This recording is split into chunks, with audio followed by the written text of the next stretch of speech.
अस्सलाम वालेकुम स्टूडेंट्स। आज हम अपना चैप्टर 12 स्टार्ट करने जा रहे हैं। चैप्टर 10 और 11 हम अपना कंप्लीट कर चुके हैं। चैप्टर नंबर 12 इलेक्ट्रोमैग्नेटिक स्पेक्ट्रम और उसका टॉपिक 12.1 जो है हम डिस्पर्जन ऑफ लाइट हम पढ़ेंगे आज, ठीक है। अच्छा, तो अगर आपने मेरे पिछले दो चैप्टर्स नहीं देखे, मैंने पिछले दोनों चैप्टर्स में कंप्लीट न्यूमेरिकल्स और हर चीज़ मैंने आपको कंप्लीट करा दी है। न्यूमेरिकल टॉपिक वर्क एग्जांपल्स जो भी चीज़ें थी सारी मैंने one by one topic wise topic सारी कंप्लीट करा दी है, ठीक है। अगर आपको देखनी है तो मैं लिंक लगा दूंगा, ठीक है, इसी वीडियो के नीचे आप लोग वहाँ से जाके देख सकते हैं, ठीक है। अच्छा जी, हम स्टार्ट करते हैं चैप्टर अपना, chapter 12 electromagnetic spectrum. Electromagnetic spectrum basically जो है ना थोड़ा सा मॉडर्न है। मॉडर्न किस लिहाज से? ये मॉडर्न ऐसे कि मतलब कि इसकी जो स्टडी है ये अभी भी चल रही है, ठीक है। वैसे तो बहुत सारी चीज़ों की स्टडी अभी भी चल रही है, लेकिन इसकी स्टडी अभी मतलब बहुत ज़्यादा टॉप क्लासिकल कंटिन्यू है एक तरीके से, ये समझ लें। वो इस तरीके से कि ये अभी बिल्कुल न्यू लॉन्च है, एक तरीके से आप ये भी ले सकते हैं कि एक न्यू लॉन्च चीज़ है ये, ठीक है। मतलब कि और इसको जो चीज़ फिर मॉडर्न होती है ना, फिर उसको समझना भी ज़रा टिपिकल होता है, मुश्किल होता है। जैसे कि अब मैं एक आपको एग्जांपल देता हूँ, आपको मैं कोई भी छोटा कीपैड मोबाइल देता हूँ, ठीक है, वो चलाना इजी है, ठीक है, वो चलाना क्या है, इजी है। लेकिन अगर उसी के मुकाबले में आपको आईपैड, आईफोन या मैक देता हूँ, ठीक है, तो वो क्या है, आपके लिए चलाना डिफिकल्ट है। आपको उसको सीखना पड़ेगा, आपको उसके लिए स्टडी करनी पड़ेगी, आपको उसके लिए कोचिंग लेना पड़ेगा, आप उसकी क्लासेस लेंगे बाकायदा तौर पर, जब जाके आप उसको सीखेंगे, ठीक है। तो इसी तरह पे इलेक्ट्रोमैग्नेटिक वेव्स है हमारे पास। इलेक्ट्रोमैग्नेटिक वेव्स का जो चैप्टर है ये हमारे पास इलेक्ट्रोमैग्नेटिक स्पेक्ट्रम का, ये इसी पे बेस्ड करता है, मॉडर्न चैप्टर है ये, ठीक है, और इम्पोर्टेंट है। अच्छा जी, सबसे पहले तो हम बात कर लेते हैं, इसमें हमारे पास लाइट की बात की हुई है, ठीक है। लाइट की बात की हुई है, डिस्पर्जन ऑफ लाइट की, ठीक है। अच्छा जी, डिस्पर्जन ऑफ लाइट टॉपिक 12.1 है, ठीक है, मैंने यहाँ लिखा हुआ डिस्पर्जन ऑफ लाइट। अच्छा, बुक का पेज भी मैं साइड में आपके पास लगा दूंगा, ठीक है। डिस्पर्जन ऑफ लाइट, अच्छा भाई लिखा हुआ, have you ever seen the rainbow? Rainbow क्या होता है भाई? मतलब वो बोल रहे हैं आपने कभी रेनबो देखा है? रेनबो होता है, आप सबको पता होगा, ठीक है, कॉमन है।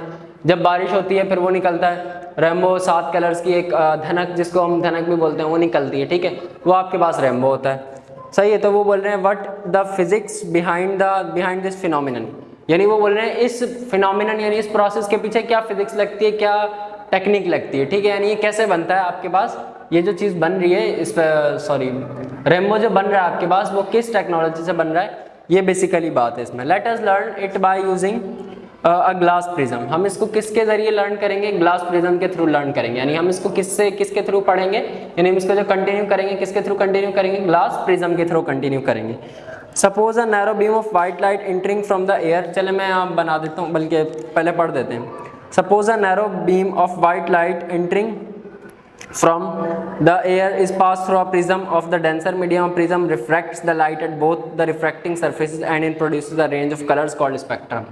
अब देखें वो क्या बोल रहे हैं कि वो आपसे बोल रहे हैं कि हमने एक ही प्रिज्म लिया, ठीक है। प्रिज्म आपके पास बुक में पेज नंबर 42 पे आपको पिक्चर बना के दी हुई है, फिगर नंबर 12.1 अगर आप देखें तो, ठीक है। फिगर नंबर 12.1 में आपको एक पिक्चर बना के दी हुई है इस प्रिज्म की, ठीक है। प्रिज्म ट्रायंगुलर शेप में होता है, ठीक है, 2D डायमेंशन, ये मैंने इस तरह करके आपको बताया।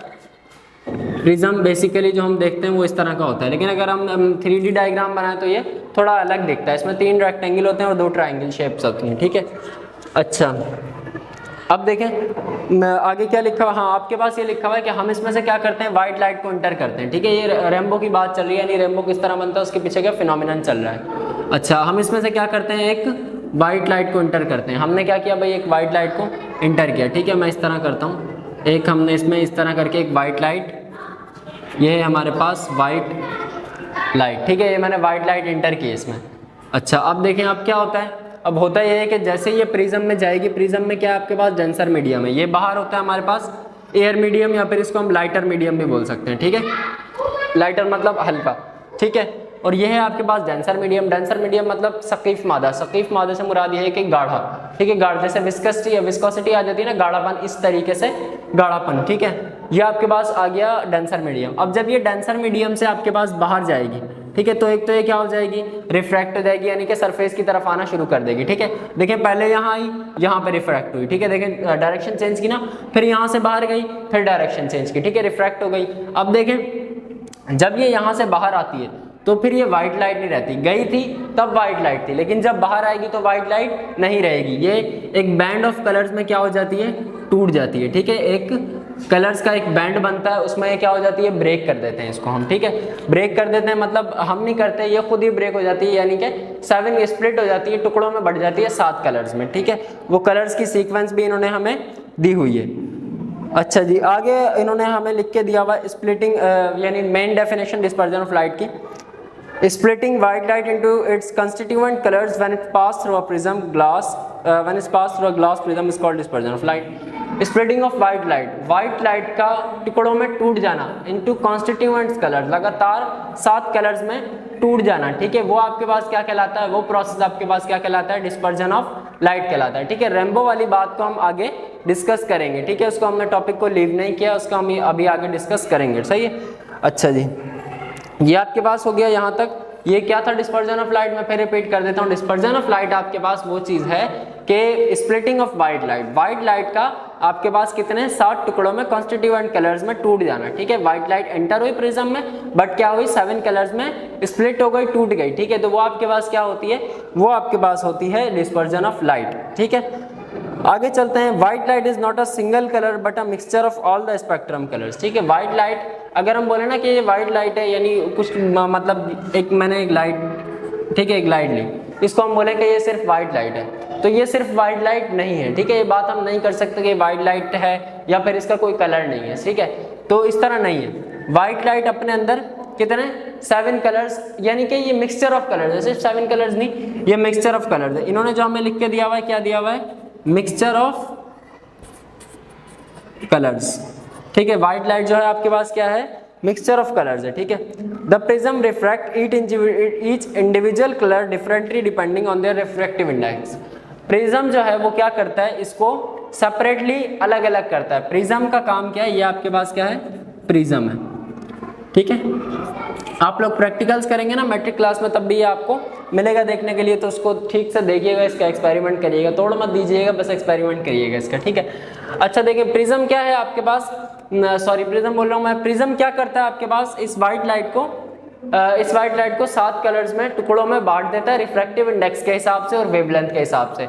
यानी कि इसका एक प्रोसेस होता है, वेवलेंथ जिसकी आप उसको अलग टुकड़े में बांट दिया, रिफ्रैक्टिव इंडेक्स जिसका लो उसको अलग टुकड़े में बांट दिया, यानी कि इसको ऊपर रखना है, किसको नीचे रखना है, इस तरह से ये क्या करता है आपको बताता है, ठीक है। और उस तरीके से इनको टुकड़ों में डिस्ट्रीब्यूट कर देता है, बांट देता है। अच्छा जी, आगे चलते हैं। The spectrum of white light, आगे इन्होंने क्या दिया हुआ, the spectrum of white light when a narrow beam of white light, वही जो मैंने अभी चीज आपको बताई वही सेम यहाँ पे लिखी हुई, पढ़ देते हैं। When a narrow beam of white light the colour sequence produce in the spectrum is indicated by the acronym VIBGYOR। VIBGYOR, what is this, so it is the acronym. Acronym means कि जैसे Pakistan international airport, ठीक है, हम उसको क्या कर देते हैं, मैंने अभी क्या बोला, पाकिस्तान इंटरनेशनल एयरपोर्ट, कितना बड़ा लफ्ज है, हमने उसको क्या कर दिया, PIA, ठीक है। आर्टिफिशियल इंटेलिजेंस, हमने उसको क्या कर दिया, AI, ठीक है। इस तरह से ये क्या होता है, एक्रोनाइम होता है, यानी किसी भी बड़ी चीज को उसके स्टार्टिंग वर्ड लेके उसको क्या कर देना, सम अप कर देना, ठीक है, समराइज कर देना किसी भी चीज को। अच्छा जी, अब ये है क्या, VIBGYOR, ये वो कलर्स हैं आपके पास जो व्हाइट लाइट जिन टुकड़ों में टूटती है, ये वो एक्रोनाइम है जिनमें व्हाइट लाइट क्या होती है आपकी ब्रेक होती है, जिन कलर्स में आपकी व्हाइट लाइट टुकड़ों में बढ़ जाती है, ठीक है। ये वो आपके पास ये वो एक्रोनाइम है आपके पास, ठीक है। मैं यहाँ इसी तरह बनाता हूँ जिस तरह इन्होंने बुक में बना के दिया हुआ है, ठीक है। VIBGYOR,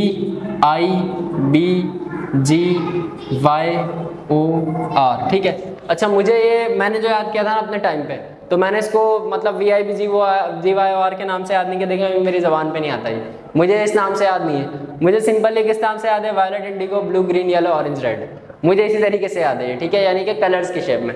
लेकिन एक्रोनाइम बेसिकली क्या होता है, आसानी देता है आपको, तो आप इसी को अगर याद रखें तो आपको अगर कोई भी पूछे कि भाई व्हाइट लाइट का प्रोसेस क्या, सबसे पहले तो क्या मतलब कि व्हाइट लाइट कोई कलर है, नहीं मतलब सिर्फ व्हाइट लाइट एक ही कलर है, व्हाइट नहीं सर, बिल्कुल भी नहीं, white light mixture of colours है, ठीक है। उसके बाद आपके पास अगर क्वेश्चन है कि भाई जो रेनबो बनता है उसके पीछे फिनोमिना क्या है, तो आप बताएंगे सर प्रिज्म है। रेनबो की बात हम अब आगे करेंगे सर, एक प्रिज्म है आपके पास, हम उसमें जब व्हाइट लाइट को पास करेंगे तो वो क्या हो जाएगी, सबसे पहले तो रिफ्रैक्ट हो जाएगी, रिफ्रैक्ट होने के बाद वो दोबारा बेस की तरफ आएगी, ठीक है, दोबारा यानी कि रिफ्रैक्ट होगी और अंदर जाएगी तो व्हाइट, और जब बाहर आएगी तो मुख्तलिफ कलर्स में टूट जाएगी, यानी एक कलर्स का बैंड बना लेगी, ठीक है। और वो किस कलर्स का बैंड बनाएगी, वो ये है आपके पास, violet, indigo, blue, green, yellow, orange और ये रेड, ठीक है। इस तरह का ये क्या बना लेती है आपके पास, शेप बना लेती है इन कलर्स की, ये सीक्वेंस होती है आपके पास, ठीक है। अच्छा, और ये इसका एक्रोनाइम था। अच्छा जी, उसके बाद लिखा हुआ है इसमें the speed and direction of white light very depending on the wavelength. अच्छा, जो वाइट लाइट की स्पीड यानी जो इनकी जो बैंड बनता है वो जो डिपेंड करता है वो इन सब की किस पर डिपेंड करता है, वेवलेंथ पर डिपेंड करता है। वेवलेंथ क्या होती है हम पढ़ चुके हैं पीछे, ठीक है। अगर आप पढ़ना चाहते हैं तो आप पीछे जाके वीडियोस में वो चीज़ देख सकते हैं, ठीक है। उसके बाद in contrast the violet colour has minimum speed which with most deviation because colour has its own refracted path in the air and becomes distinct on the spectrum, ठीक है। अब वो क्या बोल रहे हैं, अब वो बोल रहे हैं कि जो वायलेट कलर है उसकी सबसे कम स्पीड होती है, ठीक है, क्योंकि हर कलर की एयर में मुख्तलिफ स्पीड्स होती है, मुख्तलिफ कारकर्दगी होती है, ठीक है। अच्छा जी, ये हो गया हमारे पास। अब इसके टेबल पे चलते हैं हम। इसका एक आपको टेबल बना के दिया हुआ है, टेबल 12.1 हर कलर की। मैं यहाँ आ जाता हूँ अब आपके पास, यहाँ पे क्या दिया हुआ है भाई, एक टेबल दिया हुआ है।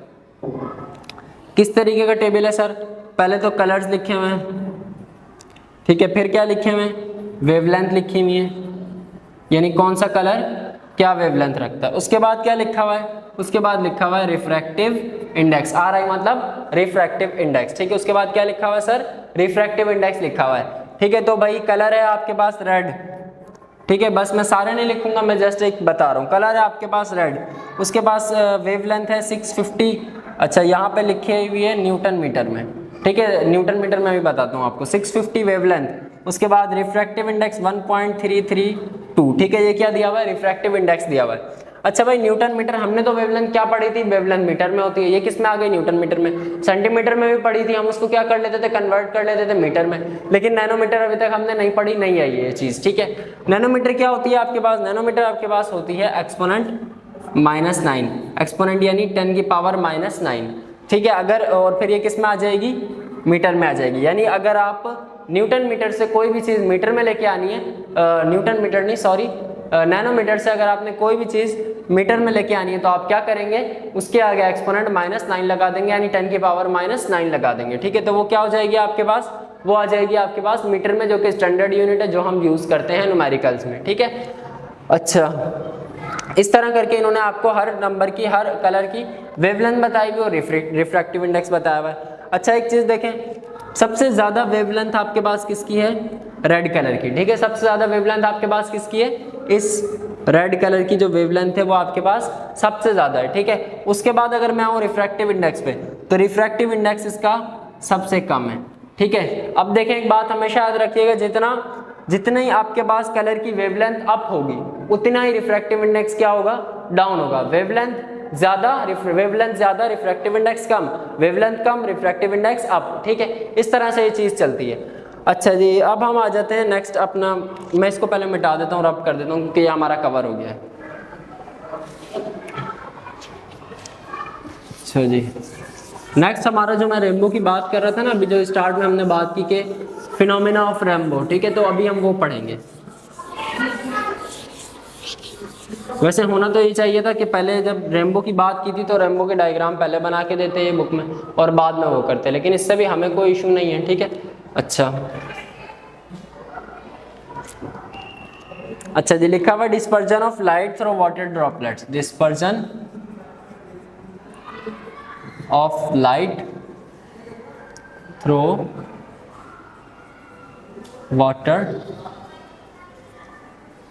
ड्रॉपलेट्स, ठीक है। इस तरह लिखा हुआ आपके पास, dispersion of light through water droplets. अब करना क्या आपने, अब हमने पढ़ना है रेनबो से, रेनबो जो बनता है वो किस तरह बनता है, ठीक है। The rainbow is one of the natures most beautiful creation, rainbow जो है वो नेचर की, कुदरत की एक बहुत खूबसूरत क्रिएशन है, ठीक है। पैदा करदा चीज़ें एक अल्लाह ताला की बहुत ही अच्छी।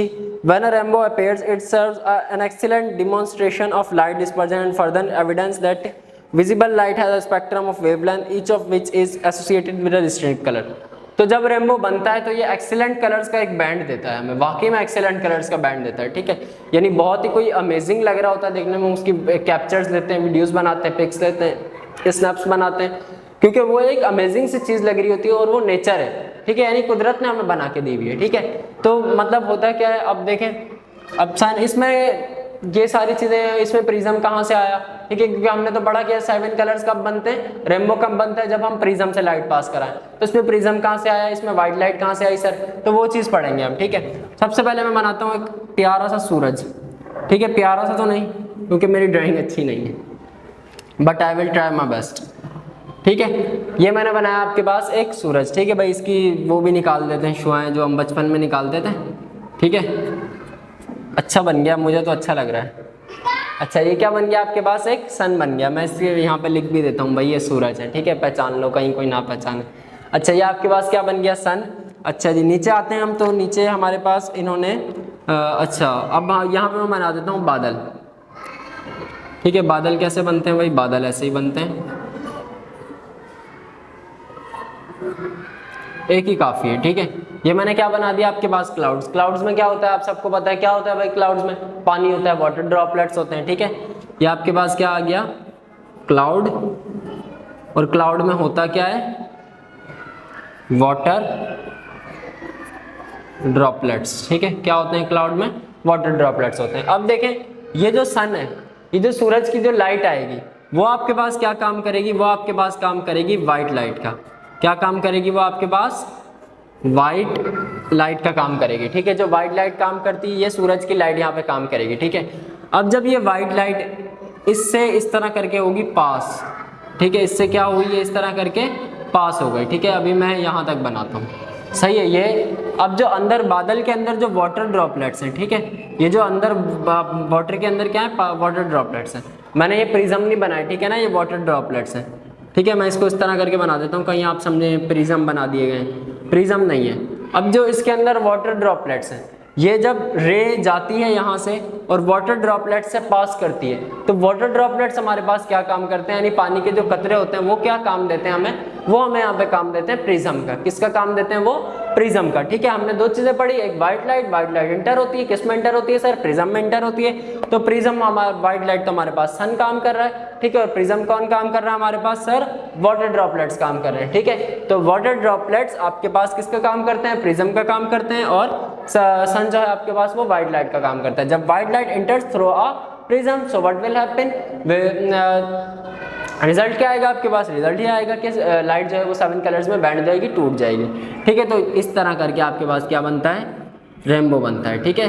Violet, indigo, blue, green, yellow, orange, red, जो भी आपके पास चीज़ बनती है वो आपके पास इस तरह बनती है, ठीक है। अच्छा जी ये आपके पास रेनबो का फिनोमेना, यानी इसके पीछे की फिजिक्स थी, ठीक है, उसके पीछे का प्रोसेस था। अच्छा जी अब इन्होंने आगे भी इसमें चीज़ें दी हुई है। Every droplets of water acts as a tiny prism. देखिए मैंने अभी जो आपको बात बताई, हर ड्रॉपलेट, इस पानी का हर कतरा आपके पास क्या करता है, प्रिज्म के टुकड़े के, प्रिज्म के तौर पे काम करता है, ठीक है। उसके बाद लिखा हुआ है droplets, when you look at the sky droplets emit wavelength of light associated with a colour. यानी हर ड्रॉपलेट क्या करता है, एक एसोसिएटेड वेवलेंथ रखता है, एक वेवलेंथ रखता है। और अभी जैसे कि हम पीछे पढ़ चुके हैं कि हर कलर की क्या होती है, अपनी डिस्टिंक्ट फ्रीक्वेंसी होती है, अपनी डिस्टिंक्ट वेवलेंथ होती है, ठीक है। अच्छा जी इसमें हमारे पास यही चीज़ थी, ठीक है, जो कि हमने पढ़ ली। अच्छा जी नेक्स्ट हमारे पास नेक्स्ट टॉपिक पे चलते हैं। नेक्स्ट टॉपिक इसी टॉपिक के मतलब सब टॉपिक्स होते हैं ना, तो इस टॉपिक का हमारे पास लास्ट है, फिर उसके बाद हम न्यूमेरिकल करेंगे। स्पीड ऑफ इलेक्ट्रोमैग्नेटिक वेव, छोटा सा है और इम्पोर्टेंट है बट, ठीक है। इलेक्ट्रोमैग्नेटिक वेव, अच्छा इस पूरे चैप्टर में जो है ना हमने मॉडर्न चीज़ें पढ़नी है। क्या क्या चीज़ें पढ़नी है जो अभी मैं आपको स्टार्ट में बताया, ठीक है, मैं फिर बता देता हूँ। मोबाइल पे हम बात कर रहे हैं, ठीक है, रेडियो स्टेशन से हमारे पास सिग्नल्स आ रहे हैं, सही है, हमारे पास वॉइस आ रही है, रेडियो चल रहा है, ठीक है, और हम व्हाट्सअप कर रहे हैं विदाउट वायर, यानी कोई वायर नहीं लगी हुई, एक दूसरे के पास कोई कनेक्शन नहीं है, ठीक है। कनेक्शन से मुराद ये नहीं कि नेट कनेक्शन नहीं है, कनेक्शन से मुराद ये है कि कोई वायर्स नहीं लगी हुई, कोई वायरिंग नहीं हुई, कोई तारें नहीं बिछी हुई कि एक मोबाइल से दूसरे मोबाइल में तार है वो उसके थ्रू मैसेज जाता है, नहीं। क्या होता है, हमने मैसेज किया, ठक करके पहुंच गया मैसेज, ठीक है, तो वो कैसे पहुंच जाता है, ये सारी चीज़ें हमने इस इलेक्ट्रोमैग्नेटिक वेव में डिस्कस करनी है, हमने पढ़नी है, ठीक है। इसको मैं रिमूव कर देता हूँ।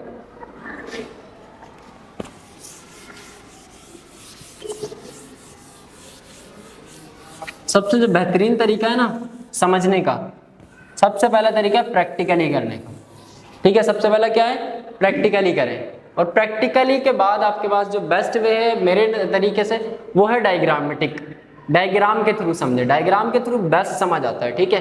2D बनाए 3D बनाए, जिसकी 3D अच्छी है वो 3D बनाए, जिसकी 2D अच्छी है वो 2D बनाए, जिसकी कोई भी अच्छी नहीं है वो 2D बना ले, ठीक है। अच्छा जी, वैसे 2D बेस्ट है मेरे लिहाज से, क्योंकि मेरी ड्राइंग अच्छी नहीं है इसलिए मैं 2D को बेस्ट बोलता हूँ। बाकी एनिमेशंस में 3D वेल एंड गुड। अच्छा, speed of electromagnetic waves, speed of electromagnetic waves. अच्छा जी, स्पीड ऑफ इलेक्ट्रोमैग्नेटिक वेव्स क्या होती हैं भाई? Electromagnetic waves, electromagnetic waves waves are irradiated when out when charged particles oscillate, ठीक है, when charged particles oscillate। Electromagnetic waves कब बनती हैं? इलेक्ट्रोमैग्नेटिक वेव्स जब बनती हैं, सबसे पहले तो इलेक्ट्रोमैग्नेटिक वेव्स की स्पीड लिखी हुई है तो मैं स्पीड बता देता हूँ। इलेक्ट्रोमैग्नेटिक वेव्स की स्पीड वही होती है जो स्पीड ऑफ लाइट होती है। स्पीड ऑफ लाइट को हम किससे शो करते हैं? c से, और स्पीड ऑफ लाइट होती क्या है? 3 एक्सपोनेंट 8 मीटर पर सेकेंड, ठीक है। 3 एक्सपोनेंट 8 मीटर पर सेकंड क्या होती है आपके पास? स्पीड ऑफ लाइट होती है, और यही क्या होती है आपके पास? इलेक्ट्रोमैग्नेटिक वेव्स की स्पीड होती है। EM मतलब इलेक्ट्रोमैग्नेटिक वेव्स, ठीक है।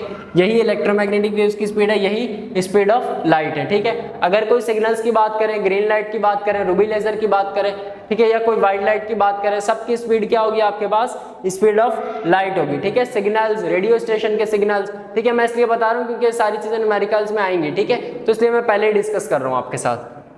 अच्छा, 3 एक्सपोनेंट 8 मीटर पर सेकंड हमारे पास क्या? Electromagnetic waves.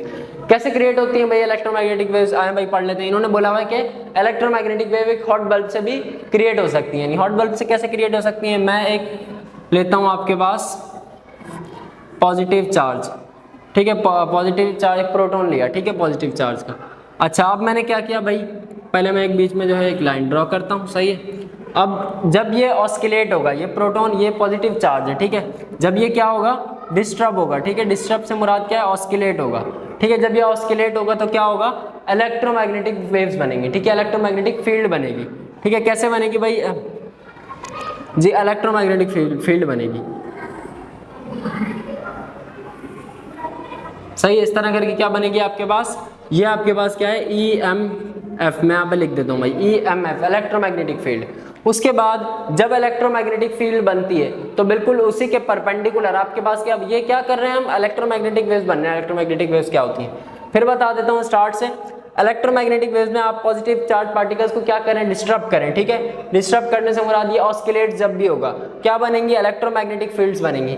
इलेक्ट्रोमैग्नेटिक फील्ड्स जब भी बनती है तो वो अपने साथ क्या बनाती है? मैग्नेटिक फील्ड्स बनाती हैं, और बिल्कुल अपने पैरेलल नहीं बनाती मैग्नेटिक फील्ड्स कभी भी।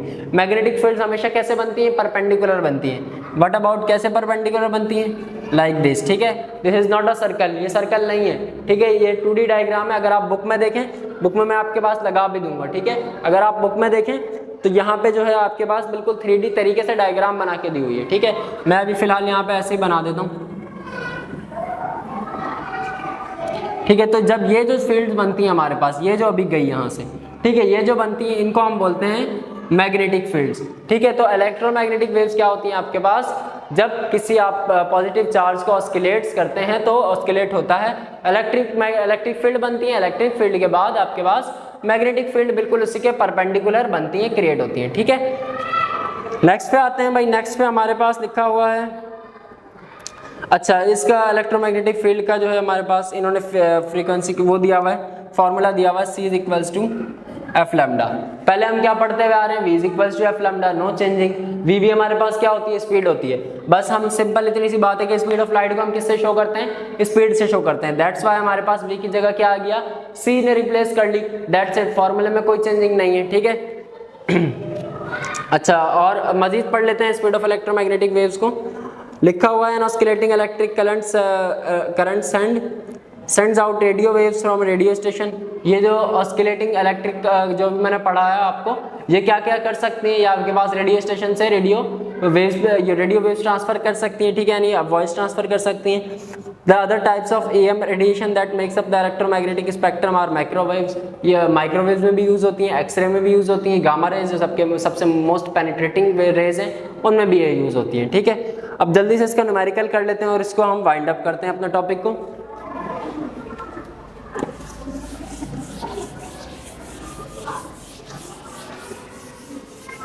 अच्छा जी, न्यूमेरिकल इसका ज़्यादा मुश्किल नहीं है, आसान ही है, ठीक है। अच्छा भाई, न्यूमेरिकल मैं क्वेश्चन नहीं लिखूंगा, सिर्फ गिवन डाटा बनाऊंगा आपके पास, ठीक है। अच्छा भाई, इसका गिवन डाटा है आपके पास, रूबी लेजर एमिट्स द, एक रूबी लेजर है, emits the beam of red light having a wavelength, एक रूबी लेजर है आपके पास। न्यूमेरिकल आपको पता है हम क्या करते हैं, सबसे पहले गिवन डाटा बनाते हैं, ठीक है। ये मैंने बनाया इसका given data, ruby laser emits the beam of red light, wavelength क्या है रूबी लेजर की, 6943 नैनोमीटर, ठीक है, इज इक्वल्स टू, अब हम क्या कर देंगे भाई, नैनोमीटर को अभी हमने पढ़ा है, नैनोमीटर को कन्वर्ट करने के लिए हम क्या कर देंगे, एक्सपोनेंट -9 लगा देंगे, 694.3 एक्सपोनेंट -9। अच्छा, इन्होंने बुक में एक चीज़ दी हुई है आपको, वो क्या दी हुई है, लैम्डा 6.943 एक्सपोनेंट -7, ठीक है। यानी पॉइंट को इन्होंने क्या करा दिया, ट्रांसफर करा दिया, यानी ये पॉइंट यहाँ था, इसको ये कहाँ ले आए ना, 6 के बाद ले आए, ठीक है। तो जैसे पॉइंट ट्रांसफर होता है वैसे भी पावर क्या होती है, कम होती है। हमने दो पॉइंट्स ट्रांसफर किए तो पावर क्या हो गई, पीछे आ गई, 9 थी क्या हो गई, 7 हो गई, ठीक है। अच्छा जी, और ये किस में आ गया हमारे पास, ये आ गया हमारे पास मीटर में। अगर आप ये भी रखें ना तब भी आपका आंसर सही आएगा, ठीक है। अच्छा, बुक में लेकिन इस तरह से दिया हुआ है तो हम भी इसी तरह से करेंगे। अब वो बोल रहे हैं कैलकुलेटेड फ्रीक्वेंसी, आपने क्या पता करना है, टू फाइंड पे आ जाते हैं, क्या पता करना है आपने, फ्रीक्वेंसी पता कर दो भाई, जो ये बोल रहे हैं हमें। अब हमारे पास फॉर्मूला क्या है, देखिए मैंने एक चीज़ नहीं लिखी है डाटा में, ठीक है, वो मैं लिख रहा हूँ अभी। फॉर्मूला क्या है हमारे पास, पहले आपको समझाने का मकसद ये है, क्यों नहीं लिखी, क्योंकि आपको बताना है। C is equals to F lambda, ये फॉर्मूला आपके पास। हमने क्या पता करना है, फ्रीक्वेंसी, फ्रीक्वेंसी अपनी जगह पे छोड़ दी, सी भी अपनी जगह पे, लैम्डा फ्रीक्वेंसी के साथ क्या हो रहा था, मल्टीप्लाई, सी के साथ आके क्या हो जाएगा, डिवाइड, ठीक है। फ्रीक्वेंसी सी को छोड़ दो, लैम्डा की जगह क्या आ जाएगा आपके पास, 6943 एक्सपोनेंट -7। सी को क्यों छोड़ दें भाई, सी के बगैर तो क्वेश्चन ही सॉल्व नहीं होगा, तो सी भी हमें लिखना पड़ेगा। सी कैसे लिखेंगे हम, अभी मैंने आपको बताया कि कोई भी लेजर लाइट, कोई भी सिग्नल्स, इन सब की बात हो रही हो तो स्पीड ऑफ लाइट आपके पास क्या रहेगी, कांस्टेंट रहेगी, 3 एक्सपोनेंट 8 मीटर पर सेकंड। ओके, यहाँ तक आगे चलते हैं। आगे चल के करना तो ज़्यादा कुछ नहीं है, बस सिर्फ इनको डिवाइड कराना है अब हमने, और हमारे पास क्या आ जाएगा, हमारा आंसर आ जाएगा, ठीक है। फ्रीक्वेंसी इज इक्वल्स टू, इनको आप कराएंगे डिवाइड तो आपके पास आएगा 4.32 एक्सपोनेंट 14 हर्ट्ज, 4.32 एक्सपोनेंट 14 हर्ट्ज, ठीक है। ये इस तरह आपके पास आ जाएगा, ठीक हो गया। ये आज का हमारा टॉपिक था, उम्मीद करता हूँ आपको अच्छा लगा होगा और आपको समझ आया होगा, ठीक है। कमेंट लाजमी कर दिया करें, ठीक है, जो कमी हो आपको लगे या कोई और चीज़ इजाफा करना हो तो आप ज़रूर कमेंट्स किया करें, ठीक है। वीडियो को लाइक ज़रूर कर दिएगा, ठीक है, और चैनल को सब्सक्राइब कर दिएगा। आज के लिए इतना ही, अल्लाह हाफ़िज़।